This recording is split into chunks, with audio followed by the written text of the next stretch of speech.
ఈ 2 days national కాన్ఫరెన్స్కి gold స్పాన్సర్స్గా జైరాజ్ స్టీల్ వాళ్ళు ఉన్నారు. చాలా, ఎందుకంటే వాళ్ళ అధినేతలంతా నిన్న వచ్చి మినిస్టర్ చంద్రబాబు గారి నుంచి అమౌంట్ ఒకటి తీసుకున్నారు. చాలా అంటే తక్కువ కాలంలో మంచి పేరు ప్రతిష్టలు సాధించిన జైరాజ్ స్టీల్ మీ మోటో ఏంటి? 40 years old కంపెనీ ఇది. అండ్ కొత్తగా కర్నూల్ ఒర్వకల్ దగ్గర ప్రైమరీ స్టీల్ మ్యానుఫ్యాక్చరింగ్ మా ఎండి గారు ఉన్నారు, ఎస్కే గోయంకా గారు. ఆయనకి స్టీల్ మేకింగ్ అనేది ఆయన ప్యాషన్.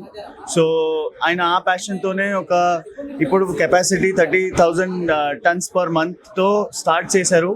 ఇదేంటంటే దీని ఫెసిలిటీ ఏంటంటే ఎండ్లెస్ కాస్టింగ్ ఉంటుంది. అంటే రా మెటీరియల్ నుంచి ఎండ్ ప్రోడక్ట్ వరకు ఎక్కడ మనకు బ్రేకింగ్, రీహీటింగ్ అట్లా ఉండదు టీఎంటీలో. సో ఇది ఆయన లేటెస్ట్ టెక్నాలజీతో కట్టారు కాబట్టి గోయంకా గారు, ఎస్కే గోయంకా గారు, సజ్జన్ గారు. సో దీంట్లో ఏంటంటే ప్రైమరీ స్టీల్ ఇది. మనము ఇండియాలో 5 ప్రైమరీ స్టీల్తో కెమిస్ట్రీ, మెకానికల్ ప్రాపర్టీస్ అన్నీ మనం కంపేర్ చేసుకోవచ్చు. మనకు మెకాన్ లిమిటెడ్ నుంచి కూడా ప్రైమరీ రూట్తో మ్యానుఫ్యాక్చరింగ్ చేస్తున్నామని అప్రూవల్ వచ్చింది ఆల్రెడీ. అండ్ వేరే దగ్గర అప్రూవల్స్ కోసం అప్లికేషన్స్ పెట్టున్నాము. ఇది తొందరలో పికప్ అవుతుంది.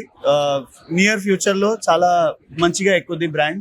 They will be a lot of openings for people who are residing there. అక్కడ ఉన్న వాళ్ళకి చాలా మంది ఆపర్చునిటీస్ కూడా వస్తాయి.